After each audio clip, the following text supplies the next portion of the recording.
O soldado levanta a espada. O sol da manhã corta o ar quente de Jerusalém. O preso está de joelhos. Suas mãos estão amarradas. Sua barba está suja de poeira e sangue. Mas os seus olhos estão completamente em paz. Em volta, uma multidão observa em silêncio. Alguns choram baixinho. Outros olham para o chão, incapazes de suportar o que está prestes a acontecer. O soldado aguarda a ordem. E ela vem. Quem é esse homem? Por que ele está aqui? Por que ele não fugiu? Não negou, não se salvou, quando tinha todas as chances de fazer isso? Essa é a história de Tiago, filho de Zebedeu, o primeiro apóstolo a derramar sangue pelo nome de Jesus. Um pescador que virou filho do trovão e que morreu como viveu, sem recuar nem um passo. Se você acha que fé é coisa de gente fraca, fique aqui até o fim, porque essa história vai te provar o contrário. Recua no tempo quase 2000 anos. Estamos no norte de Israel, numa região chamada Galileia. O lago de Genezaré reflete a luz cinzenta da madrugada. O cheiro de peixe e maresia está no ar. E dois irmãos, ainda jovens, já estão acordados. Não porque queriam, mas porque o trabalho não espera. Tiago e João, filhos de Zebedeu. Zebedeu era pescador, não era pobre, tinha barco, tinha rede, tinha empregados.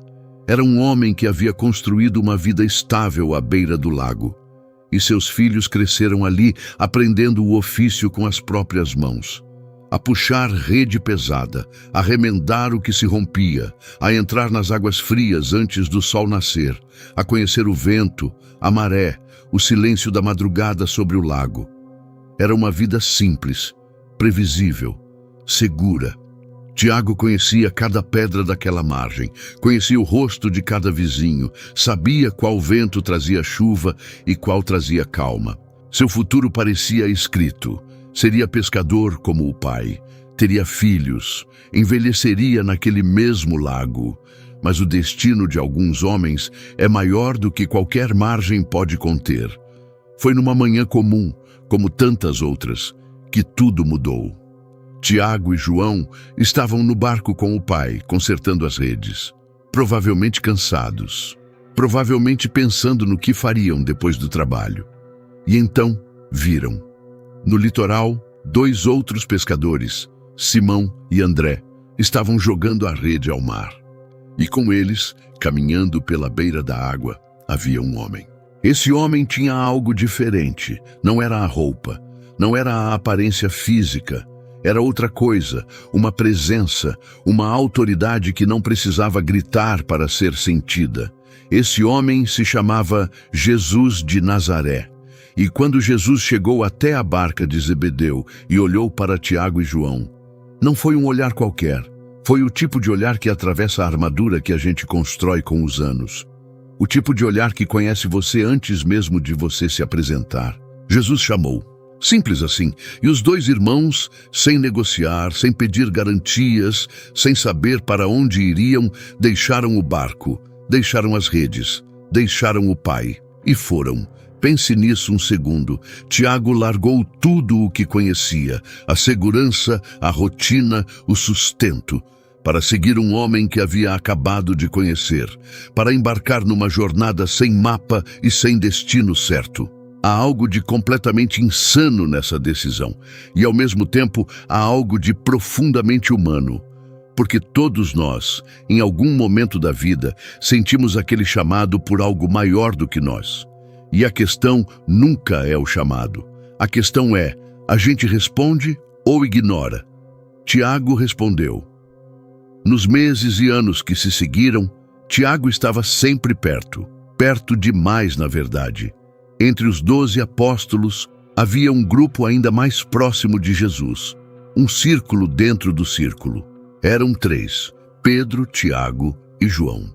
Os 3 que Jesus escolhia nas horas mais intensas, mais sagradas, mais íntimas de seu ministério.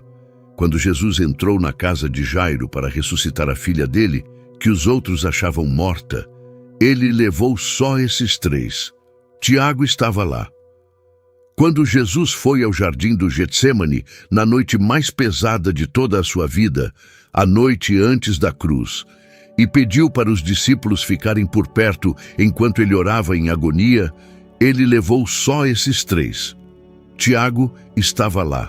Mas talvez o momento mais extraordinário de todos tenha acontecido num monte que ninguém esperava. Jesus os levou para uma montanha alta. Era uma subida cansativa, como tantas outras que haviam feito juntos. Mas quando chegaram ao topo, algo aconteceu que não existe explicação racional para descrever. Jesus foi transformado diante deles. Sua face resplandeceu como o sol. Suas vestes ficaram brancas como a luz. E do nada, de uma forma que quebrava todas as leis do tempo e da história, 2 figuras apareceram ao lado dele, Moisés e Elias. 2 dos maiores nomes da história de Israel. 2 homens que haviam morrido séculos atrás, e ali estavam, conversando com Jesus como se o tempo fosse apenas uma sugestão. Uma nuvem cobriu o monte, e de dentro da nuvem, uma voz. Tiago ouviu aquela voz com os próprios ouvidos. Caiu com o rosto no chão, tomado de um terror sagrado que nenhuma palavra consegue capturar completamente. E quando levantou a cabeça, estavam sozinhos. Só Jesus. Só eles. Imagine o que aquilo fez com Tiago por dentro. Você pode esquecer uma pregação, você pode questionar um argumento, mas como você esquece um momento assim? Como você nega aquilo com que você se deparou olho a olho? Tiago não era mais o mesmo depois daquele monte, e nenhum dos 3 jamais seria. Mas seguir Jesus não era só glória e momentos de transfiguração. Havia tensão. Havia confusão. Havia momentos em que a humanidade de Tiago aparecia de forma bem pouco gloriosa. Certa vez, quando viajavam pela região da Samaria e um vilarejo não os recebeu bem, Tiago e João chegaram para Jesus com uma proposta que diz muito sobre o temperamento deles naquela época. Queriam mandar fogo descer do céu para consumir aquele povo. Jesus os repreendeu. E foi por esse tipo de impulso, esse fogo interno, essa intensidade que misturava devoção com arrogância, que Jesus deu a eles um apelido que atravessou os séculos: Boanerges, filhos do trovão. Trovão, barulhento, imponente, poderoso, mas por vezes destrutivo se não direcionado. A vida com Jesus foi justamente isso para Tiago, um processo longo, doloroso e belo de aprender a direcionar o trovão, de transformar a intensidade bruta em força a serviço do amor. Não é que o fogo desapareceu, é que ele foi purificado, moldado, redirecionado. E isso talvez seja a história de transformação mais real que existe. Não a de alguém que nunca errou, mas a de alguém que permitiu ser transformado pelos próprios erros. Os anos passaram. Jesus foi crucificado, morreu e ressuscitou. E depois de 50 dias, aconteceu o Pentecostes, aquele evento que virou o mundo dos apóstolos de cabeça para baixo. O Espírito Santo desceu como chamas sobre cada um deles. E o grupo de homens assustados que havia se escondido com medo, agora saía às ruas de Jerusalém, proclamando com uma coragem que não tinha explicação natural. Tiago estava naquele aposento. Tiago recebeu aquele fogo, e agora o filho do trovão havia encontrado o seu verdadeiro trovão. A comunidade cristã cresceu em Jerusalém, e com ela o atrito, com os líderes religiosos, com o sistema, com o poder. Mas o maior perigo estava no poder político. Por volta do ano 44 depois de Cristo, Herodes Agripa I governava a Judéia. Não era qualquer governante, era neto do famoso Herodes, o Grande, aquele que havia tentado matar Jesus quando bebê. Mas diferente do avô, Herodes Agripa I tinha uma habilidade particular, sabia jogar com a opinião pública, sabia ler a multidão, sabia quando reprimir era mais inteligente do que tolerar. E os cristãos estavam incomodando, crescendo em número, em influência, em visibilidade. O nome de Jesus estava se espalhando pela cidade como vento que ninguém consegue segurar. Herodes precisava agir. Não por convicção religiosa, não porque ele acreditasse que os cristãos eram de fato uma ameaça teológica, mas porque perseguir os cristãos agradava aos líderes judeus, e manter os líderes judeus satisfeitos mantinha o seu poder intacto. Era política, era cálculo, era a lógica fria de quem trata pessoas como peças num tabuleiro, e foi nesse contexto que Tiago foi preso. Não sabemos os detalhes exatos da prisão. A história não nos deixou uma reconstituição minuciosa, mas podemos imaginar, porque conhecemos Tiago. Conhecemos o homem que havia abandonado tudo para seguir Jesus. O homem que havia estado no Monte da Transfiguração. O homem que havia visto ressurreições, paralíticos andar, tempestades serem silenciadas com uma palavra. O homem que havia recebido o Espírito Santo e pregado sem parar por anos, sabendo que havia um custo crescente por isso. Tiago sabia o que estava em jogo e pregou mesmo assim. Quando os soldados de Herodes o encontraram e o prenderam, não houve fuga, não houve negação, não houve a tentação, que seria tão humana, de recuar, de suavizar o discurso, de comprar um pouco mais de tempo. Havia uma paz naquele homem que desconcertava até os seus captores. Existe uma tradição antiga, preservada por Clemente de Alexandria, um dos primeiros pais da Igreja, que conta algo extraordinário sobre o caminho de Tiago até a execução.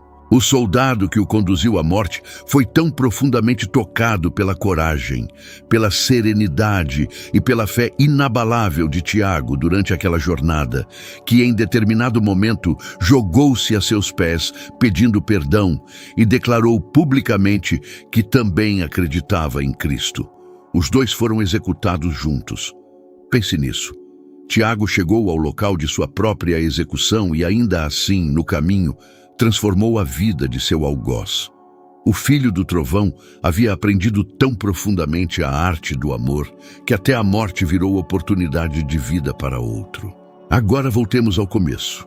Ao sol da manhã cortando o ar de Jerusalém, ao soldado com a espada levantada, ao preso de joelhos com os olhos em paz. A espada cai. Tiago, filho de Zebedeu, o pescador do lago de Genezaré, o filho do trovão, o apóstolo de Cristo, morre em 44 depois de Cristo, em Jerusalém. Primeiro entre os 12 a derramar sangue por aquilo em que acreditava. Último a recuar. Herodes esperava que essa execução intimidasse os outros, que o medo fosse mais forte que a fé, que a morte fosse o fim da história. Ele errou. Porque quando Pedro foi preso logo em seguida, com a intenção clara de ser o próximo, os cristãos de Jerusalém não dispersaram, não fugiram, se reuniram para orar. E a história registra que Pedro foi libertado de forma miraculosa naquela mesma noite. Herodes morreu poucos meses depois, repentinamente. E o movimento que ele tentou extinguir com uma espada se espalhou pelos 4 cantos do mundo conhecido. A espada de Herodes matou um homem, mas não matou o que esse homem representava. E aqui chegamos ao momento mais importante de tudo isso. A história de Tiago não é só uma história do passado, não é só arqueologia religiosa ou curiosidade histórica, é um espelho. Todos nós, em algum momento da vida, somos chamados a pagar um preço por aquilo que acreditamos. Talvez não seja uma espada, talvez seja a perda de um emprego por recusar a desonestidade. Talvez seja o silêncio constrangedor que você enfrenta quando diz o que pensa numa sala onde todos pensam diferente. Talvez seja a solidão de quem escolhe integridade quando a maioria escolhe conveniência. O mundo sempre vai te oferecer uma saída, uma desculpa, uma forma de sobreviver sem se comprometer. Uma maneira de continuar existindo sem realmente viver. Tiago teve essas chances e escolheu diferente. Não porque era super-herói, não porque não sentia medo, porque sentia, mas porque havia algo dentro dele que era mais forte do que o medo.